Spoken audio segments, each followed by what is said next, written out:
நாலடியார் வேளாண் வேதம் நாலடி 400 என்றும் வழங்கப்படும். பாண்டி நாட்டு சமண முனிவர்கள் இயற்றியது. கடவுள் வாழ்த்து நீங்களாக 400 பாடல்கள் உள்ளன. இதனை தொகுத்தவர் பதுமனார். அதிகாரம் வகுத்தவர் பதுமனார். முப்பாலாக பகுத்தவர் தருமர். உரை கண்டவர்கள் பதுமனாரும் தருமரும். நாலடியாரில் மொத்தம் 40 அதிகாரங்களும் 12 இயல்களும் உள்ளன. அறத்துப்பால் 13 அதிகாரம், பொருட்பால் 24 அதிகாரம், காமத்துப்பால் 3 அதிகாரம். துறவறவியல் முதலில் உள்ளது. 15 கீழ்க்கணக்கு நூல்களில் உள்ள ஒரே தொகை நூல் நாலடியார்.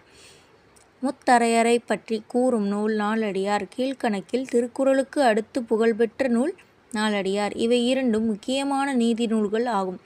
ஆலும் வேலும் பல்லுக்கு உறுதி, நாலும் இரண்டும் சொல்லுக்கு உறுதி என்பதில் நாலும் என்பது நாலடியாரை குறிக்கும். பழகு தமிழ் சொல்லருமை நால் இரண்டில். இவற்றுள் நால் என்பது நாலடியாரையும் 2 என்பது திருக்குறளையும் குறிக்கும். நாலடியாரை ஜி. யு. போப் ஆங்கிலத்தில் மொழிபெயர்த்துள்ளார்.